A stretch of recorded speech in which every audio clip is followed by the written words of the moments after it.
Everyone, welcome along there. So, first off, I'm going to apologise. Right, last week, I was telling you to watch week 5. This is week 5. I got all confused last week. All my notes were saying week 5. It was actually week 4. Don't know why. We didn't skip a video. Everything's wrong. So if you've come to this video before you've watched both the week 4s and fully understood it, go back, have a look at week 4, and, then welcome to week 5. So let's start. Welcome to week 5. Now, what we're going to do today is we're going to look and start to understand what our lessons so far in terms of building our Kimball schema and little bits about governance have really taught us about what we're going to need to do and how we're going to have to structure with data. Okay. We're going to do this as a little bit different to normal. So what we'll do this week is we're going to, in the middle, kind of pause, and I'll go and do the work kind of thing, and then we'll come back and have a look at it. And the do the work and come back and have a look at it bit, or the do the work bit, sorry, is going to be what extras video for Saturday. So if you come back, watch the extras on Saturday, you'll be like, right, now I see what he did in between. Okay, so this will be much more theory today with a practical on Saturday. Yeah, if you want to do some stuff over the weekend, which some of us like to do. So without further ado, let's cut an hour and let's talk about what it is our plans for the day are.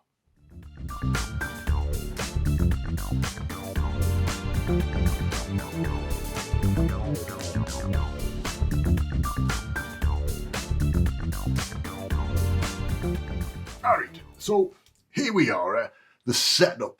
What is our setup going to be for New York water towers? Right?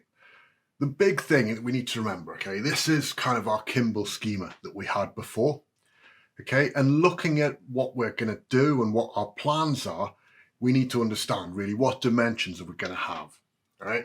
So we'll go and we'll have a look at that at the conclusion. But really what we've got, as many people have when they first start doing these things, is not much, right? We've basically got a spreadsheet which is being used to record all the information that's registered about our process, right?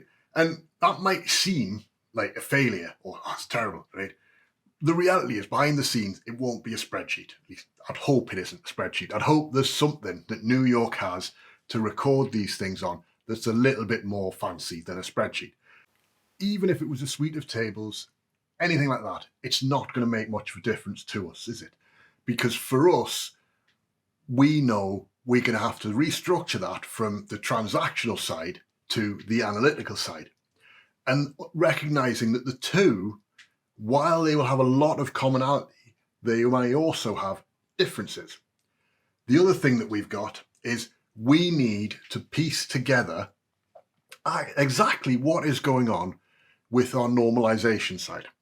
So we've currently got a spreadsheet solution, if you remember, right, for dealing with the normalization of our manual entry fields, both for the tested by data and for the inspected by data. But we're going to take those two bits of information, all of which effectively come from that same starting point, and build our Kimball model, okay? But it probably is going to be quite simple. So we'll have the buildings, because buildings are going to be buildings. And then we're going to also have from the buildings, we'd have to have, normally would be nice, we're going to get to a concept of water tower, which would be the root as it were, and then the building would be a sub or an attribute of the tower, and then you'd have the inspections as the entities. So we'll see what we end up with that. And remember, of course, as well, one thing I want you to remember, this is our second iteration. So I could easily pull it together and show you, ta-da, this is what we did before. It might change. You will evolve your data models over time. And when you're doing this level of an upgrade to a data model, which I would recommend probably on an annual basis, you should review, hey, these are the assumptions we made before. Do they still work? Is it giving us the performance we want? Is something changing? The other thing we talked about last week was governance. Okay, so what we're going to do is we need to work out how can we have that deployment pipeline running across our environments so that we've got dev, test, and prod, and a clear route that's going to promote and escalate things to go that way and give us what we want to achieve so that we can have a good mechanism to support the publication from dev to test, but then also from test to prod, and a clear understanding of this is what is going on.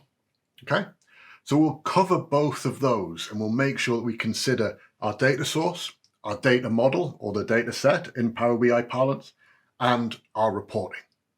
So what will that all look like, do we think? Give you a moment to think about it. So what it's going to think about, or what we're going to do and end up with, is this. All right, we're going to have our data source, and we've really got two data sources for this.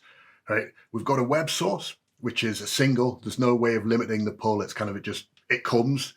So it wouldn't make sense for us to say, well, from a dev perspective, we'll do this. Well, QA will do that. Right? We will do something along those lines, right? Just so that you get an example of what that looks like, but it's not needed for our real world scenario. Okay. And we've got our normalization source. So in this case, it's a spreadsheet to start with. Again, we may look and evolve that as we get further once we've built this core piece. For our data model, we're going to use a data mart. Okay, be warned, data marts are a preview feature, not really ready for prime time, but I think it's nice to see them in action. And this is probably an ideal scenario to kind of look and see, does it work? Oh, I didn't realize it did those kind of things, right? So I'll no doubt see things, you'll no doubt see things. Be a nice thing to have a look at and see, oh, what is actually going on across there? We're also going to use a deployment pipeline. With that deployment pipeline, we're going to use parameters, which are going to allow us to manage environmental values. So we'll have this concept of a dev environment, a QA environment, and a prod environment, so that we actually start to build and see differences as we go across those environments. There's method in that madness, by the way. Okay, so we'll keep that back in the mind, right? And remembering, of course, just as a little highlight point, the data set is kind of an embedded part within the data mart. So data marts and data sets go together in terms of it, because the data mart is presenting to Power BI a data set that Power BI can use, but it's not a data set that you could just take apart and edit. So we'll have a look at it. You'll see what I mean. It all makes sense, but they look like two separate things in the Power BI service, but they're not. They're the same thing. They go together, right? And lastly, reports. So the eagle-eyed of you will think, oh, why would we want a development pipeline for reports, for these thin reports? You don't, right? So what we're going to do is we're going to create a separate workspace that we would use. This would be where our app would be published to. Right? This is where all the report content will go, right? And we can use the audiences feature to say, well, this person, Ross, today can see the dev environment and the QA, or sorry, the dev and the QA report content, as well as the production report content. And you can then also see how you'd be able to use that, because they're different groups that would allow people to see different things. So if you need somebody to be able to test something, you could drop them into a test group. They'd be able to go in and test that report content. Okay. But remember, because of what we've got, it's unlikely you'd need to do it. The reality, though, is always, right, for all I'm saying, this is what we will do, this is what we'll do, at some point it's going to change. So if you thought about, we were doing this against a big ERP system, so say like a big Oracle deployment, and we went through and we're doing a full platform upgrade, okay? We would have line of business reports, we would have our deployment pipeline understandably separate from it, but we would need to make sure that our content was going to still work on the day of go live.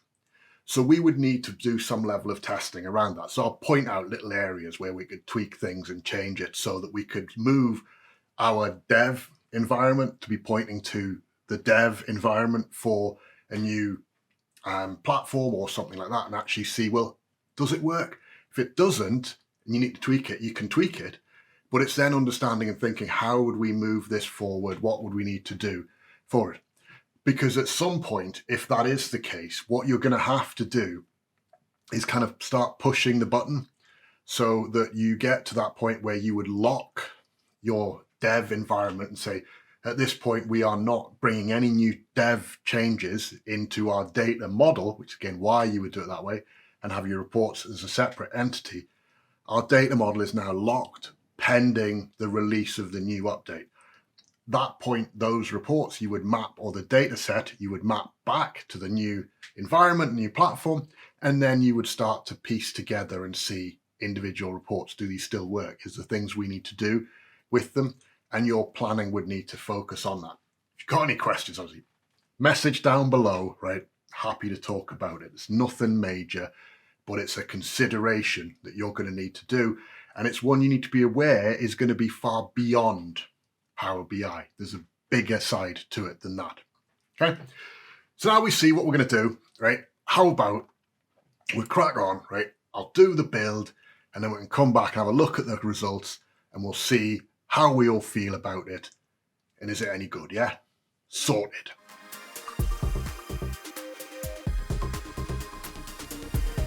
All right. So we've built the core data set already. Okay. It came together, it's quick, it's easy, right? We've got 3 core tables, haven't we? Right, we've got the 2 coming from both the New York City web portal and our normalization source. And then we've also pulled through our data source from our data core, so our calendar table. Okay, that's allowed us to actually piece those all together. We can then see as well already that we've built, just from quickly putting that together and deploying it across our pipeline, that we've got here magically 43,000 inspections have been carried out. We can see the boroughs that they're there, and that's all coming from the building tables. So we're already starting to link these together. We've got that coming together. And the structure, we've of course followed our Kimball schema. So we've got our buildings and our calendar as our dimensions. So we can see buildings over time, and our inspections, which gives us then the inspections of buildings over time. Okay, so we've got this concept. It is perfect for us to actually start to leverage. We've also been able to build that as a data set, as a set of data sets, set of data sets into development pipelines. So we can see the development pipeline is working. We've been able to publish the content across it. We can see how this is going to go. There's a lot more testing that we want to do, and there's a lot more that we need to dig through to really get the most out of this. But I think this is going to give us a great standing, or a great setup and starting point, for us to move to that next level.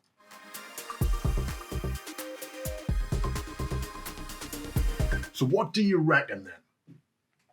There's a lot that's happened between today and between the video that's going to go live in a couple of days. Right, as we look into the building and how we really pulled everything together. What we've built though this week and very quickly is the foundational components of it. Right? I don't want to go into too much detail of exactly what's going on, how everything's been pulled together in terms of getting to here. We've covered it before in previous videos about it. I might put some links down below where you can go and have a look. But some of the things that we'll now revisit are going to be things like the actual shapefile structures for them. So what is a shapefile? What do we need to do to bring it in? And how can we then leverage those within our report content? We've also got things to look at, haven't we? Like seeing what does an inspection look like? Do we need, or should we revisit, that one pager? I want that one pager. I really want to get that looking really good, crisp and nice, and show you just some of the ways that you can use different things to produce that kind of a report. And then we can also put that and make it available as a linked report content, so that you'd actually be able to do cross-report filtering to get to it, because that's really where the benefit comes. That it's accessible from multiple places, and here's your lovely receipt, as it were, of, look, my building is compliant. We want to do all that. Let's see if we can manage it all. We'll keep going forward. Let me know what works, what doesn't work. Again, anything that you see that I'm doing, you go, that doesn't make any sense. Let me know down below. Right. For now, though, have a great week. Take care. Stay safe. Ta-da.